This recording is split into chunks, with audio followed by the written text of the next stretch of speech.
Chapter 17. The Children of the Worm. Several minutes passed in total darkness, and Artyom, having deciding that they had left them alone, began to pull himself up, trying at least to sit. His tightly tied legs and hands were numb and sore. Artyom recalled the words of his stepfather explained to him once that even leaving a bandage or a tourniquet on too long could kill the skin, although it seemed to him that it didn't matter now. "Enemy, lay quietly," a voice rang out. "Dron will spit a paralyzing needle." "It's not necessary."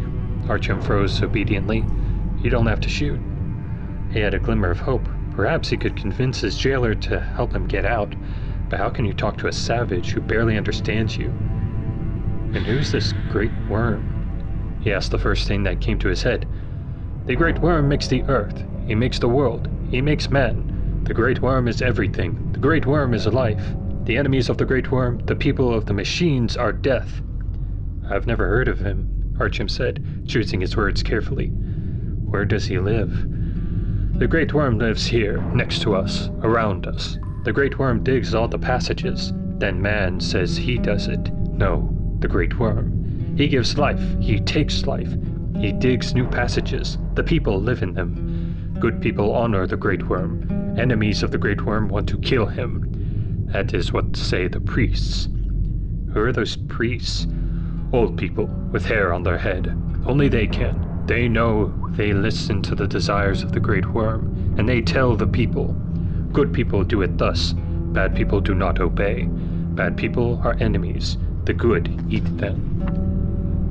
Recalling the overheard conversation, Artyom began gradually to comprehend what was what. The old man relating the legend of the worm was probably one of the priests. "The priest says it's forbidden to eat people. He says the great worm will cry when one man eats another," Artyom reminded him, trying to express his thoughts exactly as a savage would. "It's against the will of the great worm to eat people. If we stay here, they will eat us. The great worm will be sad. He will cry," he added carefully. "Of course the great worm will cry," a derisive voice was heard from the darkness. "But emotions are emotions, and you will not replace a protein food in a ration with anything." It was the same old man speaking. Artyom recognized his timbre and intonation, only he didn't know if he had been in the room all the time or had just stolen in unnoticed. It didn't matter. He wasn't going to get out of the cell now. Then another thought entered Artyom's head, and it chilled him. How lucky that Anton had not come around yet and wasn't hearing this. And the child? The children that you steal, do you eat them too? The boy, Oleg? He asked almost soundlessly, staring into the darkness with eyes open wide from fear. "We do not eat the little ones," the savage replied, although Artyom thought the old man was answering.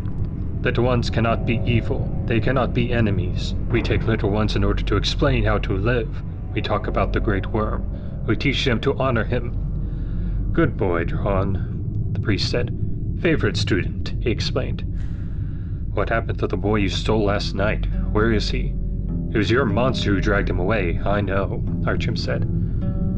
"Monster? And just who brought forth these monsters?" the old man exploded. "Who brought forth these mute, three-eyed, armless, six-fingered things who died during birth and are unable to reproduce? Who deprived them of human appearance, promised them paradise, and flung them to die in the blind gut of this cursed city? Who's to blame for this, and who's the real monster?" Artyom was silent. The old man said no more and only breathed heavily, trying to calm down, and Anton finally came to. "Where is he?" he said in a hoarse voice. "Where's my son? Where is he? Give me my son!" He began to scream, and trying to get free, began to roll about on the floor, hitting the bars of the cage and then the wall. "Violent," the old man remarked in his former derisive tone. "Dron, calm him." A strange sound was heard, as if someone had coughed. Something whistled through the air, and Anton was calm again after several seconds. "Very instructive," the priest said. "I'll go and bring the boy, let him see his papa, and say goodbye. A good laddie, by the way. His pop can be proud of him. He resists hypnosis so well." He began to shuffle along the floor, and then the door creaked. "No need to fear," the jailer softly said unexpectedly. "Good people do not kill. They do not eat the children of enemies. Little ones, do not sin. It's possible to learn to live well. The Great Worm forgives young enemies. My God, just what is this Great Worm? It's completely absurd. Worse than non-believers and Satanists. How can you believe in him? Has anyone ever seen him, your worm? Have you seen him or something? Artyom tried for sarcasm, but lying on the floor with his arms and legs tied didn't make it easy. Just as when he had been waiting in prison to be hanged, he became indifferent to his own fate. He put his head on the cold floor and closed his eyes, expecting an answer. It is forbidden to look at the Great Worm. Banned, the savage snapped. And such a thing cannot be, Artyom replied reluctantly. There is no worm. And people made the tunnels. They're all shown on maps.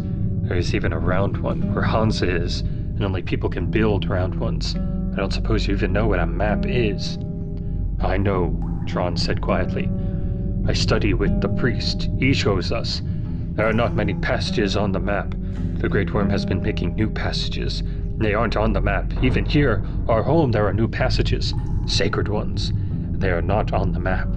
The people of the machines make the maps. They think they dig the passages. Stupid, proud. They don't know anything. The Great Worm punishes them for this. Why does he punish them? Artyom didn't understand. For our arrogance, the savage articulated carefully. For arrogance, confirmed the voice of the priest.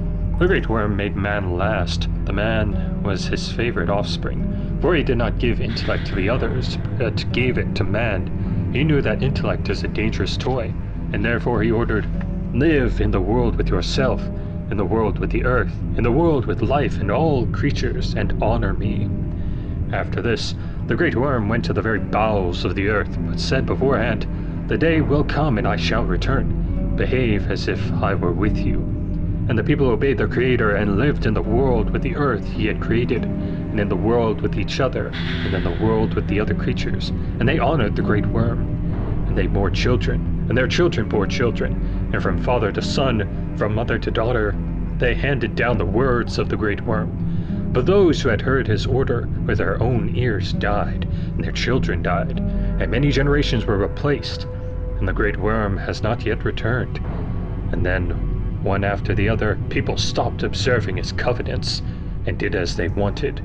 And there appeared those who said, there never was a Great Worm, and there is not now. And the others expected that the Great Worm would return and punish them. He would burn them with the light of his eyes, devour their bodies, and cause the passages where they live to crumble. But the Great Worm has not returned, and has only cried for the people. And his tears have risen up from the depths and flooded lower passages. But those who have turned from their Creator have said, no one created us. We always have been. Man is beautiful and mighty. He cannot have been created by an earthworm. And they said, all the earth is ours, and was ours and will be. And the Great Worm did not make the passages in it, but we and our ancestors. And they lit the fire and began to kill the creations which the Great Worm had created, saying, here, all the life that is around is ours, and everything here is only to satisfy our hunger. They created machines in order to kill more quickly, in order to sow death, in order to destroy the life created by the Great Worm, and to subdue his words. But even then, he did not rise up from the extreme depths to which he had gone, and they laughed and began to do more against that of which he had spoken, and they decided in order to degrade him, to build such machines that would replicate his likeness. And they created such machines, and they went inward in them, and laughed. Here, they said, now we ourselves can rule as the Great Worm, and not as one, but as dozens. And the light strikes from our eyes, and the thunder rolls when we are creeping, and the people leave their womb. We created the worm, not the worm us. But even this was not enough for them. The hatred grew in their heart. They decided to destroy the very earth where they lived. They created thousands of different machines that belched flame and spat iron and rendered the earth into parts. They began to destroy the earth and everything that was in it. Then the Great Worm could not bear it. He condemned them. He took them from their most valuable gift, intellect, and sanity overtook them. They turned their machines against each other and began to kill one another. They no longer remembered why they did it and what they were doing, but they were unable to stop. Thus did the Great Worm punish man for his arrogance. But not everyone? A child's voice asked. No, there are those who always remembered the Great Worm and honored him. They renounced the machines and light and lived in the world with the earth. They were saved, and the Great Worm did not forget their loyalty. And he preserved their intellect, and he promised to give them the whole world when his enemies have fallen. And so it shall be. And it will be so, the child and the savage repeated together. Oleg? Artyom called out, hearing something familiar in the child's voice. The child did not reply. And to this day the enemies of the Great Worm live in the passages burrowed by them, because there is nowhere else for them to take shelter. But they continue to worship not him, but their machines. The patience of the Great Worm is enormous, and it has been sufficient for long centuries of human outrages. But even it is not eternal. It has been foretold that when he makes the last strike at the dark hearth of the country of his enemies, their will shall be crushed, and the world will fall to the good people. It has been foretold that the hour shall come, and the Great Worm will summon the rivers and the earth and the air for aid, and the earthly layer will sink, and the seething currents will rush, and the dark heart of the enemy will rush into oblivion, and then finally the just will triumph, and there will be happiness for the good, and life without diseases and fungi for one's heart's content, and every kind of beast in abundance. A flame was lit.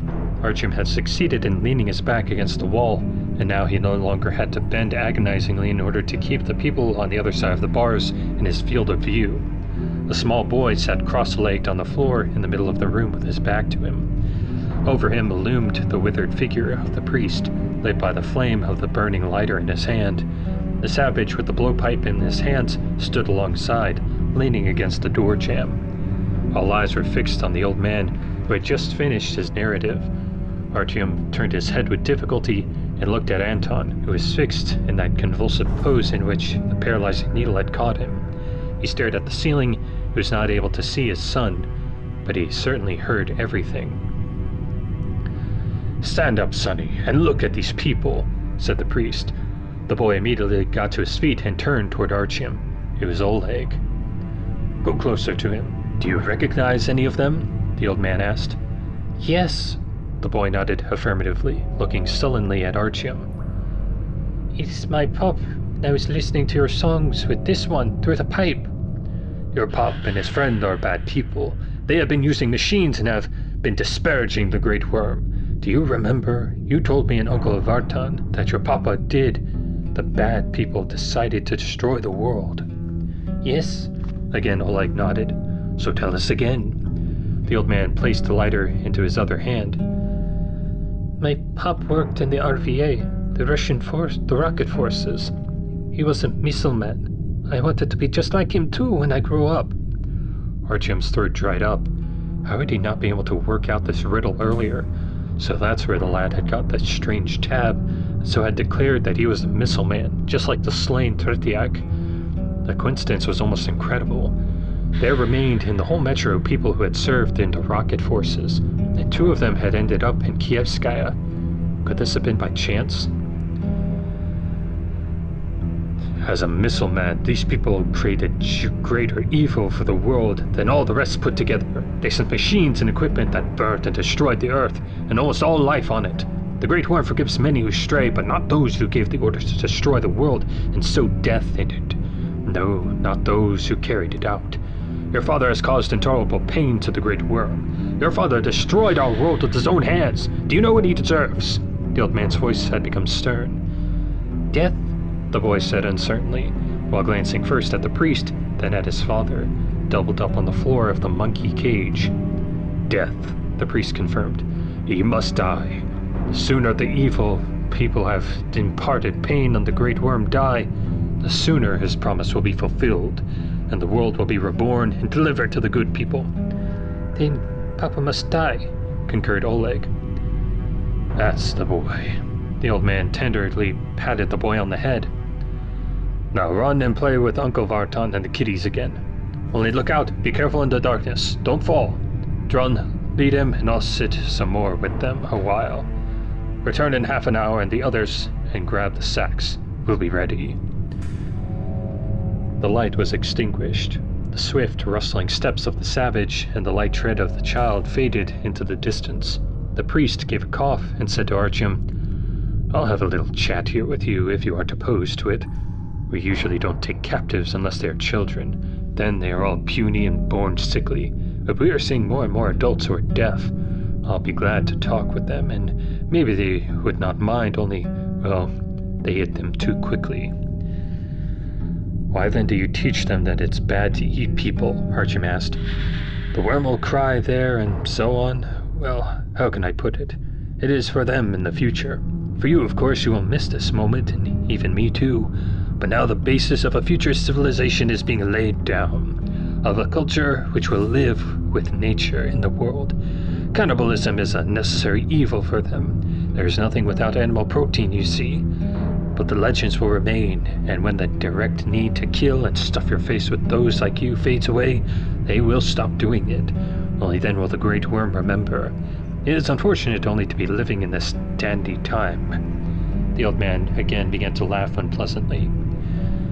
"You know, I've already seen so many things in the metro," Artyom said. "At one station they believe that if you dig deeply enough, you can dig all the way to hell. At another, that we already are living on the threshold of paradise, because the final battle of good and evil is over. Those who survived were chosen for entry into the heavenly kingdom. After that, a story about your worm doesn't sound all that convincing somehow. Do you at least believe in it yourself?" "What's the difference what I or the other priests believe in?" The old man grinned. "You won't be alive much longer, just a few hours, so I'll just tell you something. One cannot be so frank with someone as with he who carry all his revelations to the grave. So, what I believe myself is not important. The main thing is that the people believe. It is difficult to come to believe in a God whom I have created myself."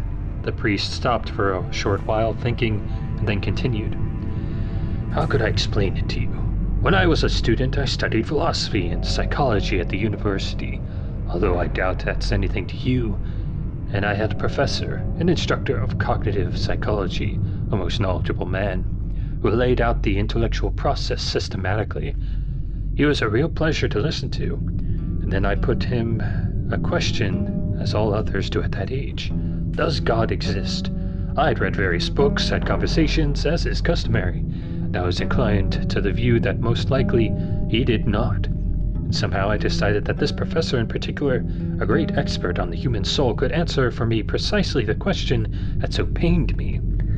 I went to see him in his office on the pretext of discussing a paper. Then I asked, 'In your opinion, Ivan, does God actually exist?' Then he really surprised me. For me, he said, this question wasn't worth asking. I myself was from a family of believers, used to the idea that he exists. From the psychological point of view, I've not tried to analyze the truth because I did not want to. And generally, he said to me, for me, it was not so much a question of knowledge based on principle as everyday behavior. My faith was not that I was sincerely convinced of the existence of a higher power, but that I was fulfilling the prescribed commandments, praying at night and going to church. I would be better for it, more at peace, and that's it." The old man went silent. "And what?" Artyom couldn't contain himself. "Whether I believe in the great worm or not isn't so very important, but commandments for divine lips live for centuries. Just one more thing, create God and teach his word. And believe me, the great worm is no worse than other gods that survived many of them." Artyom closed his eyes. Neither Dron nor the chief of this surprising tribe, nor even the strange creations of Vartan, had the slightest doubt that the great worm exists. For them it was a given, the only explanation of what they could see around them, the only authority for action and a measure of good and evil. What else could a man who had never seen anything except the metro believe in? But there was in the legends of the worm something that Artyom was still unable to understand. "But why do you incite them so against machines?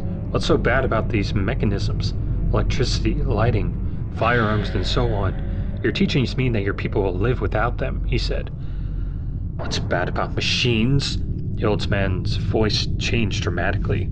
The good nature and patience with which he had just set forth his thoughts evaporated. You intend an hour before your death to preach to me the benefits of machines. Well, look around. Only a blind man wouldn't notice that if mankind owed some kind of a debt, then he wouldn't rely so much on machines. How dare you snicker about the important role of equipment here at my station, you nobody. Artyom hadn't expected his question, way less seditious than the previous, about his belief in the Great Worm to provoke such a reaction from the old man. Not knowing how to respond, he remained silent. The priest's heavy breathing could be heard in the darkness, and he whispered some kind of curses and tried to calm himself. He resumed speaking only after several minutes. I am out of the habit of speaking with non-believers. Judging by the voice, the old man had regained control of himself. I got carried away in speaking with you. Something is keeping the young ones. They aren't bringing the sacks. He paused meaningfully.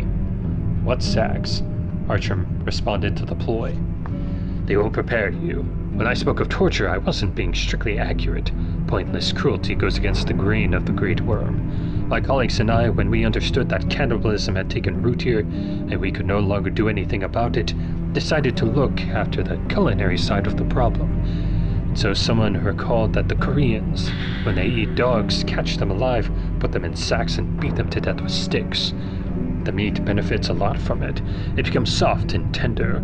One man's multiple hematomas, as it were, are another man's cutlet, so don't judge us too severely. I myself would perhaps be happier to die first and then suffer the sticks. Inevitably, there will be internal bleeding. A recipe is a recipe. The old man even clicked the lighter in order to get a look at the effect he had produced. However, something is keeping them. It shouldn't have happened, he added. A whistle interrupted him. Artyom heard cries, running, children's crying, and that ominous whistle again. Something had happened at the station. The priest listened to the noise uneasily, then extinguished the fire and grew silent. Several minutes later, heavy boots began to rumble in the threshold, and a low voice murmured, Is anyone alive? Yes, we're here. Artyom and Anton. Artyom yelled at the top of his lungs, hoping that the old man had no pipes with poisoned needles hanging around his neck. Here they are! Cover me with the lad! Someone screamed. There was a dazzling, bright flash of light. The old man dashed toward the exit, but a man barring the way hit him in the neck. The priest began to wheeze and fell. The door! Hold the door! Someone had come crashing down. Plaster began to fall from the ceiling, and Artyom blinked. When he opened his eyes, 2 men were now standing in the room.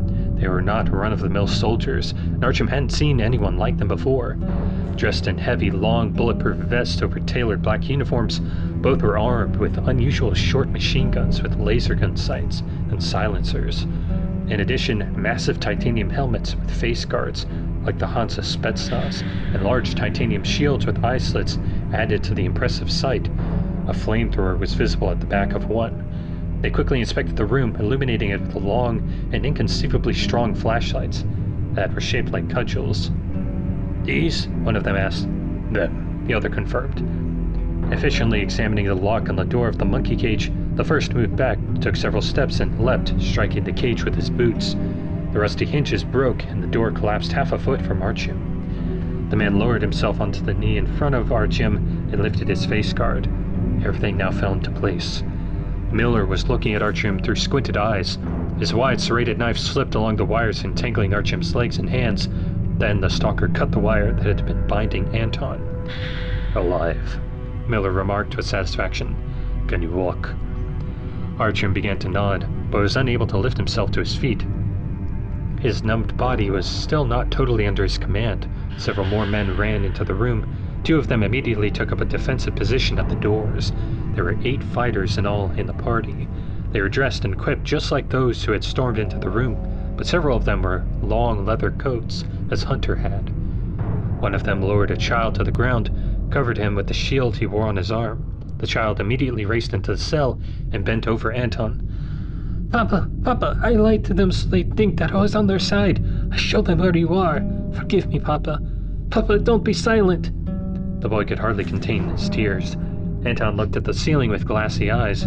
Artyom was afraid that 2 paralyzing needles in a day could turn out to be too much for the watch commander. Miller placed his index finger on Anton's neck.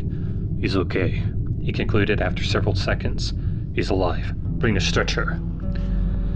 While Artyom talked about the impact of the poisoned needles, 2 fighters unrolled a cloth stretcher on the floor and loaded Anton onto it.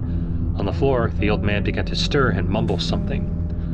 "And who's this?" Miller asked, and having heard from Artyom the explanation, said, "We'll take him with us and use him as cover. How's the situation?" "All quiet," reported a fighter guarding the entrance door. "Let's get back to the tunnel," the stalker said. "We'll have to return to base with the wounded and the hostage for the interrogation. Here you go." He threw Artyom a machine gun. "If all goes as planned, you won't have to use it. You don't have any armor, so you'd better stay under her cover. Watch the youngster." Artyom nodded and took Oleg by the hand, nearly tearing the boy away from the stretcher on which his father lay. "Let's build the turtle," Miller ordered. The fighters formed an oval in a moment, sticking out their linked shields, above which only helmets were seen. 4 carried the stretcher with their free hands. The boy and Artyom were inside the formation, fully covered by shields. They gagged the old man, tied his hands behind his back, and placed him in the head of the formation. After several long jabs, he stopped trying to break loose and calmed down, staring sullenly at the floor. The first 2 fighters, who had special night vision instruments, served as the eyes of the turtle. The instruments were fastened directly to the helmets so that their hands remained free.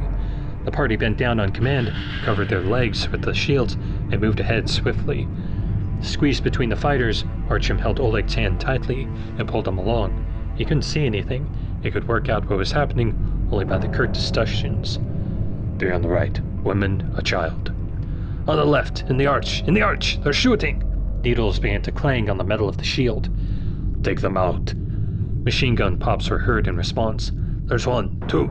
Keep moving! Keep moving!" "From behind! Lomov!" "Some more shots." "Where?" "Don't go there." Again I said, "Hold the hostage." Damn, it flew right in front of my eyes. 20 meters. They're not firing. They're pushing from the sides. When did they manage to build barricades? A rain of needles fell on the shields. On signal, they all got down on one knee so that now the armor covered them completely. Artyom bent down, covering the boy. They placed a stretcher with Anton on the floor. The rain of needles intensified. "Do not respond. Do not respond. We'll wait." "Hit my boot." "Ready, the light. On the count of 3, flashlights and fire. Whoever has night vision equipment, close the targets now." 1. "How they shoot?" 2, 3. Several powerful flashlights lit up simultaneously, and the machine guns opened up. Somewhere ahead, Artyom could hear the cries and moans of the dying. Then the firing unexpectedly ceased. Artyom listened. "Over there, with the white flag. Are they giving up or what?" "Cease fire! We'll talk. Put the hostage in front." "Stop, you bastard! There! I've got him! Smart old man." "We have your priest. Let us leave," Miller called out. "Let us return to the tunnel. I repeat, let us leave." "Well, what's there? What's there?" Zero reaction. They're silent. "Maybe they don't understand us. So hold the light on him for me a little better." "Take a look." Then the negotiations suddenly stopped. It was as though the fighters were absorbed in thought. At first it was just those who were in front, then the ones who were covering the rear quieted down. The silence was tense, not good. "What's there?" Artyom asked uneasily. No one answered him. The people even stopped moving around. Artyom felt the palm of the hand he was holding the boy with start to sweat. It shook him. "I feel he's looking at us," he said quietly. "Release the hostage," Miller suddenly pronounced. "Released the hostage," repeated another fighter. Then Artyom could bear it no longer, and he straightened up and looked over the shields and helmets. Ahead, 10 steps from them, in the intersection of 3 blinding beams of light stood, not squinting and not shielding his eyes with his hands, a tall, stooped man with a white rag in his extended, gnarled hand. The man's face could be seen clearly. He was similar to Vartan, the one who had interrogated him several hours ago. Artyom ducked behind the shields and released the safety on his machine gun and chambered around. The scene he had just observed remained before him, simultaneously eerie and bewitching. It suddenly reminded him for a moment of an old book, Tales and Myths of Ancient Greece, which he had loved to look at when he was a child. One of the legends told of a monstrous creation in semi-human form whose look turned many brave warriors to stone. He drew a breath, mustered all his willpower, having forbidden himself to look at the hypnotist in the face, jumped over the shields like an imp on a spring and pulled the trigger. After the strange, noiseless battle between machine guns with silencers and blowpipes, the Kalashnikov's salvo seemed to jar the station domes. Although Artyom was convinced it was not possible to miss from such a distance, what he had feared the most happened. The creature had guessed his intentions, and as soon as Artyom's head appeared above the shields, his gaze fell into the trap of those dead eyes. He succeeded in squeezing the trigger, but an unseen hand deftly pushed the barrel aside. Almost the whole salvo missed, and the only one struck the creature in the shoulder. It issued a guttural sound that pierced the ears, and then, with one elusive movement, disappeared into the darkness. We have several seconds, Artyom thought. Only several seconds. When Miller's party had broken through to Park Peabody, there had been the element of surprise on his side, but now, when the savages had organized a defense, there was no chance, it seemed, to overcome the barrier created by them. Running the other way remained the only way out. The words of his jailer flashed in his head. Tunnels that are not on the metro map leave the station. Are there other tunnels here? He asked Oleg. There is one more station beyond the passage, just like this one, like a reflection in a mirror. The boy waved a hand. We played there. There are still tunnels like here, but they told us it was forbidden to go there. We're falling back, toward the crossing, Artyom bellowed, trying to lower his voice and imitate Miller's commanding bass. What the devil? The stalker snarled with displeasure. It seemed he had come to his senses. Artyom grabbed him by the shoulder.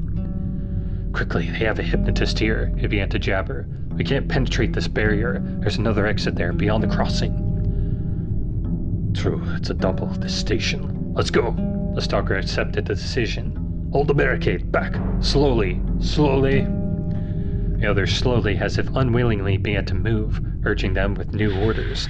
Miller was able to compel the party to reform and begin the retreat before new needles flew at them from the darkness. When they began to stand up along the steps of the passage, the fighter who was bringing up the rear let out a scream and grabbed at his shin. He continued to climb with his stiffening legs for several seconds, but then a monstrous cramp brought him down, twisted him as if he were wrung out laundry, and he collapsed onto the ground. The party stopped. Beneath the cover of the shields, two free fighters rushed to lift their comrade from the ground, but it was all over. His body was turning blue before their eyes, and foam was appearing on his gums. Artyom already knew what it meant, and so did Miller. Take a shield, helmet, and machine gun, quickly, he ordered Artyom. Let's go, let's go. He screamed to the rest. The titanium helmet was soiled with the awful foam, and he would have to take it from the dead man's head. Artyom was unable to force himself to do it, limiting himself to the machine gun and shield. He took his place at the rear of the formation, covered himself with the shield, and moved behind the others.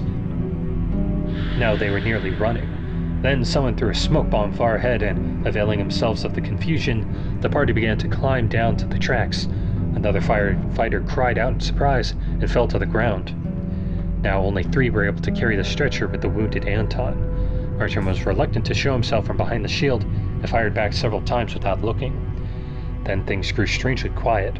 The needles were no longer flying at them, although judging by the rustle of steps and voices all around, the pursuit had not ceased. Summoning his courage, Artyom looked out from behind his shield. The party is 10 meters from the entrance to the tunnel. The first fighters had already stepped inside. 2 turning steps swept the approaches with their lights and covered the rest. But there was no need for it. The savages, it seemed, did not intend to follow them into the tunnels, crowding around in a semicircle, lowering their pipes and shading their eyes with their hands from the blinding light of the flashlights. They awaited something in silence. Enemies of the Great Worm, listen! The bearded leader appeared from the crowd. The enemies are going into the holy passages of the Great Worm. Good people do not go after them. It is forbidden to go there today. Great danger, death, and damnation. Let the enemies give back the old priest and leave. Don't let him go. Don't listen to him. Miller commanded slowly. Let's go. They continued moving cautiously. Artyom and several other fighters were moving backwards and not taking their eyes off the station they were leaving behind. At first, no one actually came after them. A voice was heard from the station. Someone was arguing, at first not loudly, but then began to scream. Dron cannot! Dron must go! For the teacher! Forbidden to go! Halt! Halt! A dark figure dashed from the darkness into the beams of the flashlights with such a speed that it was impossible to hit. Immediately behind it, others too appeared in the distance. Not able to target the first savage, one of the fighters tossed something forward. "Get down! Grenade!" Artyom flung himself onto the ties with his face down, covering his head with his hands, and opened his mouth as his stepmother had told him. The incredible sound and deafening force of the shockwave hit his ears and pressed him to the ground. He lay there for several minutes, opening and closing his eyes, trying to come to his senses. His head pounded, colored spots circled before his eyes. Clumsy, endlessly repeated words were the first sound he heard after coming to his senses. "No, no, don't shoot! Don't shoot! Don't shoot! Drawn doesn't have a weapon! Don't shoot!" He turned his head and looked around. In the intersection of the beams, his hands were lifted high. The savage who had been guarding them while they were imprisoned in the monkey cage stood. 2 fighters kept him in their sights, awaiting orders, and the rest got up from the ground and shook themselves. A heavy dust from the rock hung in the air, while a pungent smoke crept from the side of the station. "What, did it collapse?" asked someone. "From one grenade, the whole metro holds on by a hair." "Well, they won't try to get in here anymore until they get rid of the blockage." "I should tie them up. Let's go, there's no time. We know when they'll come to their senses," the approaching Miller ordered. They halted only 1 hour later. During this time, the tunnel split into 2 directions. The stalker, who was walking ahead, chose which way to go. Huge cast-iron loops were seen in one place. Most likely at some time they held strong shutters hanging from them. Next to them was scattered the debris of a pressurized gate. Except for that, nothing of interest was found. The tunnel was completely empty, pitch black and lifeless. They walked slowly. The old man stumbled at every step and several times fell to the ground. Drawn walked unwillingly and mumbled to himself about prohibition and damnation until they stuffed the gag into his mouth. When the stalker finally allowed them to stop and had dispatched sentries with night vision instruments 50 meters on both sides, the exhausted priest collapsed to the floor. The savage continued pleading inarticulately through the gag until the escorts brought him closer to the old man. He dropped to his knees in front of him and stroked the old man's head with his bound hands. The young Oleg rushed to the stretcher on which his father lay and began to cry. Anton's paralysis had passed, but he was unconscious, just as after the first needle had struck him. The stalker, meanwhile, beckoned Artyom to his side. Artyom was no longer able to contain his curiosity. "How'd you find us? I was already thinking, they were going to eat us," he admitted to Miller. "You think it was difficult? You left the handcar right under the hatch. The lookouts noticed it when Anton didn't show up for tea. They just didn't try to poke around in there themselves. They placed a guard and reported it to the chief. He actually didn't wait for me even for a little while. Then I left for Smolenskaya again to the base for corroboration. We assembled at the alarm, but we needed time. While we got equipped, I began to remember what's what at Mayakovskaya. It was a similar situation. There was a crumbling side tunnel as where Tretiak and I had separated. We had been looking for the entrance to D6 on the map. We were about 50 meters apart. He most likely had got closer to it. I'd been gone for only 3 minutes. I shouted to him, but he didn't respond. I ran to him. He was lying there all blue and swollen, his lips cracked by this crap. I grabbed him by the legs and dragged him to the station. While I was dragging, I recalled Simonovich and his story about the poisoned watchman. I tried my light at Tretiak. There was a needle in his leg. Then everything fell into place. I sent a messenger to you as soon as possible so that you could remain at the station, arrange your affairs, and return, but I was unsuccessful. Are they really at Mayakovskaya too? Artyom was surprised. But just how did they get there from Park Peabody? At least he saw they get there. The stalker removed his heavy helmet and placed it on the floor. You'll of course forgive me, but we didn't just come for you, but for intelligence as well. I think there must be one more exit to Metro 2 from here. These cannibals of yours also made it through to Mayakovskaya. There, by the way, it's the same story as here. Children disappear from the station at night, and only the devil knows where they go to, and we neither hide nor hear of them. It is, you want to say, the thought itself had seemed so unbelievable to Artyom that he didn't dare to utter it aloud. In your opinion, is the entrance to Metro 2 somewhere around here? Was the gate to D6 that mysterious Metro Phantom really located in the immediate vicinity? Rumors, stories, legends, and theories of Metro 2 that he had heard throughout his life swirled in Artyom's head. Let me tell you something else. The stalker winked at him. I think we're already in it. It has just been impossible to verify it. Requesting a flashlight from one of the fighters, Artyom began to study the tunnel's walls. He caught the surprised look of the others, knowing that he must look stupid, but he couldn't help himself. And he only partially understood what he had expected to see on reaching Metro 2. Golden rails, people living as they once had, not knowing about the horrors of present-day existence, and fairy tale abundance, gods. He passed from one lookout to the other, but as he didn't find anything, turned toward Miller.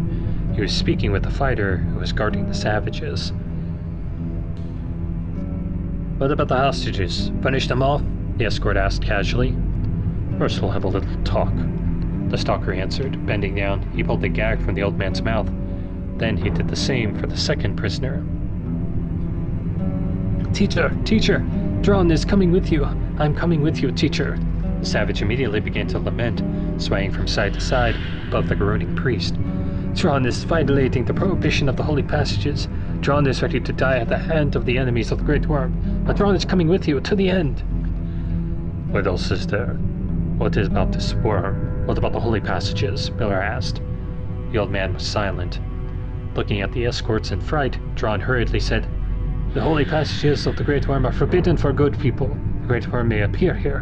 Men can see. It is forbidden to look. Only the priest can. Dron is afraid, but is coming. Dron is coming with the teacher. What worm? The stalker wrinkled his nose. The Great Worm, the creator of life, explained Dron. The holy passages are further. One cannot go every day. There are forbidden days. Today is a forbidden day. If you see the Great Worm, you will turn to ashes. If you hear him, you'll be cursed. You'll die quickly. Everyone knows. The elders say so. What? Are all the morons like this here? The stalker looked at Artyom. No, he shook his head. Talk to the priest. Your Eminence, Miller addressed the priest tongue-in-cheek. You'll excuse me, I'm just an old soldier. How best to express it? I don't know your haughty language, but here there's one place in your possession that we are searching for, supposedly accessible. Things are kept there. Flaming arrows, grapes of wrath. He gazed into the old man's face, hoping that he would respond to one of his metaphors, but the priest stubbornly remained silent, sullenly staring at him from beneath his brows. The hot tears of the gods. The stalker was continuing, to the surprised look of Artyom and the others, to try to get answers. Zeus's lightning bolts. Stop playing the fool, the old man frantically interrupted him with contempt. There's nothing transcendental to trample with your dirty soldier boots. Missiles. Miller at once became businesslike.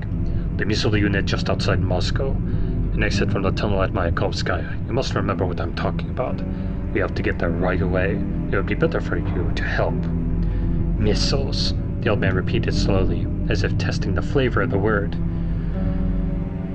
Missiles. You probably are about 50 years old, right? You still remember. They named the SS-18 Satan in the West. It was the only insight of a blind from birth human civilization. Are you really so great? You have destroyed the whole world. Are you really so great? Listen, Your Eminence, we don't have time for this. Miller cut him off. I'm giving you 5 minutes. His fingers cracked as he stretched out his hands.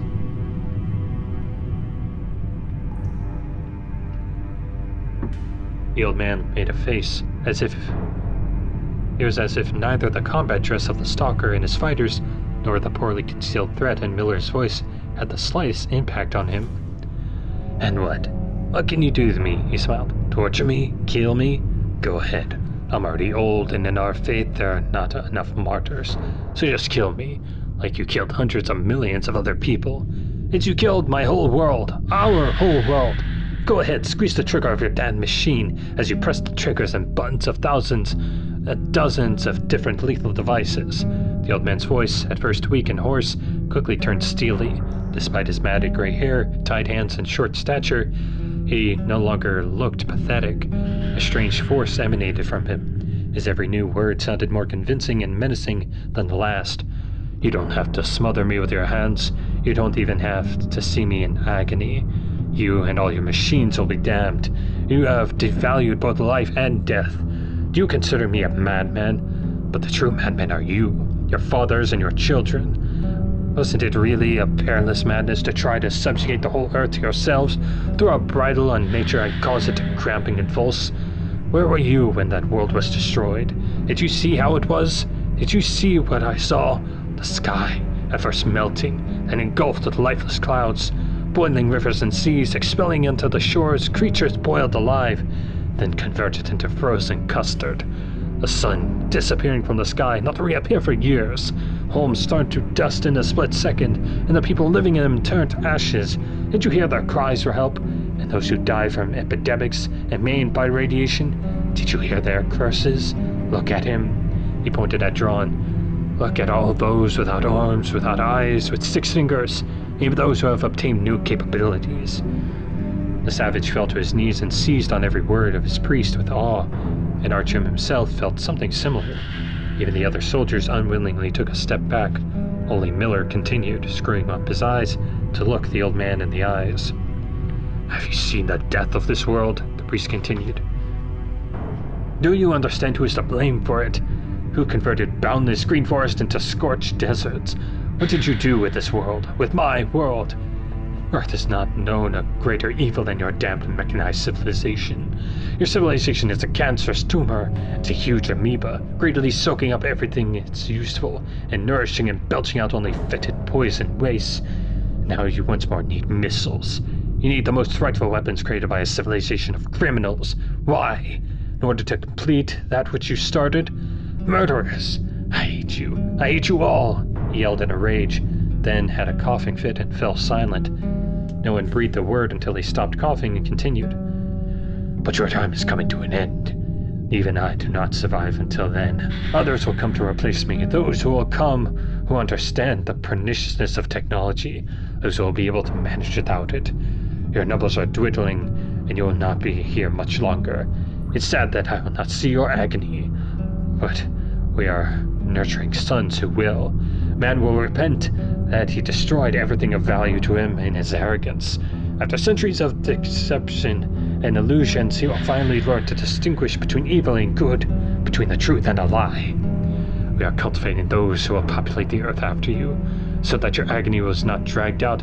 We soon will drive the dagger of mercy to your heart, into the flabby heart of your rotted civilization. That day is near. He spat at Miller's feet. The stalker didn't respond right away. He gave the old man, trembling in his rage, the once-over.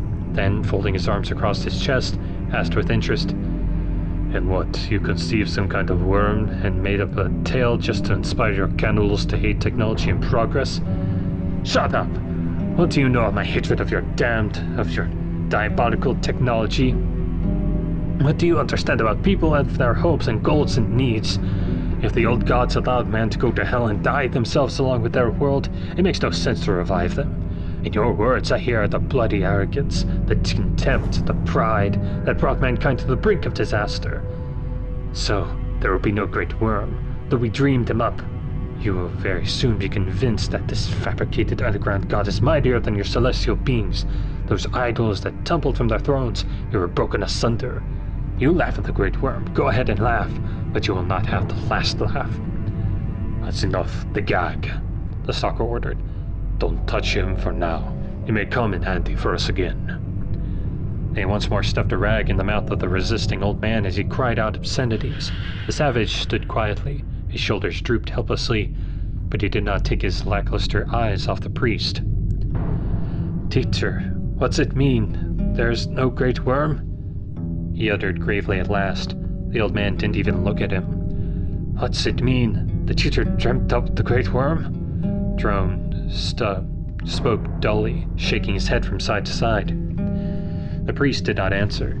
It seemed to Artyom that the old man had used up all of his vital energy and will in his speech and was exhausted now. Teacher, there is a great worm. Are you misleading them? Why? You are speaking in untruth to confuse the enemies. He exists. Unexpectedly, Drawn began to howl.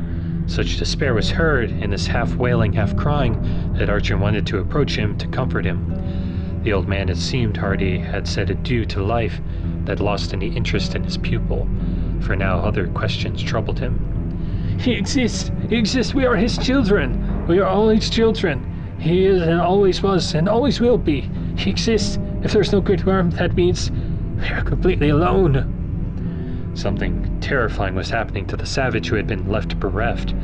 Drawn went into a trance, shaking his head as if hoping to forget what he had heard, emitting the same note, and the tears dropping from his eyes mixed with the drool from his mouth. He didn't even make an attempt to dry himself, snatching with his hands at his shaved skull. The soldiers released him, and he fell to the ground, covering his ears with his hands, striking himself on the head. He began to roll around wildly and uncontrollably, and his screams filled the whole tunnel. The fighters tried to quiet him, but even kicks and blows couldn't stop the howls bursting forth from his breast. Miller looked with disapproval at the cannibal. Then he unbuttoned the holster on his hip, pulled his Stetchkin with the silencer from it, aimed at Drawn, and pulled the trigger. The silencer gave a quiet bang, and the savage went instantly limp. The inarticulate screaming he had been making suddenly stopped, but the echo repeated its last sounds for several more seconds, as if extending Drawn's life for a moment. Own! And only now did it begin to occur to Artyom that what the savage had screamed for his death, alone. The stalker slid the pistol back into the holster. Artyom was unable to lift his eyes toward him, looking instead at the silent Drawn and the priest sitting not far away. He did not react in any way at the death of his pupil. When the clap of the pistol had sounded, the old man hardly twitched, then looked in passing at the savage's body and turned away with indifference again. Let's go on, Miller ordered. How the Metro will come running here with all this noise. The party formed up instantly. They put Artyom at the rear, equipped with the powerful flashlight and bulletproof vest of one of the fighters who was carrying Anton. A minute later, they had moved deep inside the tunnel. Artyom was not fit for the role of last man. He moved his legs with difficulty, stumbling on the ties, looking helplessly at the fighter walking ahead. Drawn's dying bawling rang in his ears. His despair, disillusionment, and unwillingness to believe that man had been left completely alone in this horrifying, gloomy world had been transferred to Artyom. Strange, but only having heard the savage's howl, the full hopeless nostalgia for an absurd, fabricated divine being, he began to understand the universal feeling of solitude that fed mankind's faith. If the stalker turned out to be right, and they had been descending into the bowels of Metro 2 for more than an hour already, then the mysterious structure would turn out to be just an engineering design, cast off long ago by its proprietors and captured by semi-rational cannibals and their fanatical priests. The fighters began to speak in whispers. The party entered an empty station of an extremely unusual design. A short platform, low ceiling, enormously thick columns of ferro concrete, and tiled walls instead of the customary marble indicated that no one had asked the station to be easy on the eyes, and its singular mission consisted of protecting as effectively as possible those who used it. Bronze letters on the wall grew dim from time, were formed into the incomprehensible word Sovmim. In another place appeared Dom Patsarvreva RF. Artyom knew that there were no stations under those names in the usual metro. Miller, it seemed, did not intend to hang about here. Quickly looking around, he spoke softly to his fighters about something, and the party moved on. Artyom was overcome with a strange feeling that he was unable to express in words. Unseen observers changed from the menacing, wise, and incomprehensible powers into phantasmagorical ancient sculptures illustrating ancient myths and crumbling from the dampness and draft of the tunnels. At the same time, the other beliefs he had bumped into during this journey were lost in the gibberish of his consciousness. One of the greatest secrets of the Metro was opening before him. He was walking through D6, called by one of his companions the golden myth of the underground. However, instead of a wave of happiness, Artyom was experiencing an incomprehensible bitterness. He was beginning to understand that some secrets should remain as secrets, because they did not have any answers. There are no questions to the answers to which it is better no one knows. Artyom was aware of the cold breath of the tunnels on his cheek, following the trail of his falling tears. He shook his head just as Drawn had done a little while ago. He began to shiver from the dank draft carrying the smell of dampness and desolation, as well as from his feelings of loneliness and emptiness. For a split second it seemed that nothing in the world made sense. His mission and man's attempts to survive had changed the world and were worthless. There was nothing, just an empty, dark tunnel he was supposed to plod his way through from birth station to death station. Those looking for faith had simply been trying to find the side branches in the line, but there were only 2 stations, and only a tunnel connecting them. When Artyom gathered his wits, it turned out that he had fallen several dozen paces behind the others. He didn't immediately understand what had forced him to come to his senses. Then, looking along the walls and listening closely, he realized on one of the walls hung a loosely closed door, through which a strange, increasingly loud sound reached him. It was some kind of dull murmur or dissatisfied rumbling. It probably hadn't been audible when the others were passing the door, but now it was becoming difficult not to notice the noise. The others had already moved 100 meters beyond it. Overcoming the desire to dash after them, Artyom held his breath, approached the door and shoved it. A long, wide corridor revealed itself. It ended in the black square of an exit.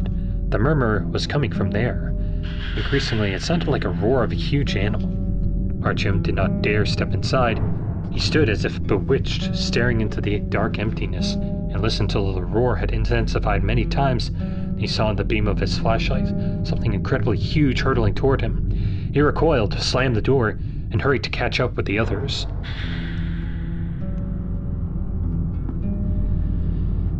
Thank you. That was Chapter 17 of Metro 2033. Thank you for listening, and good night.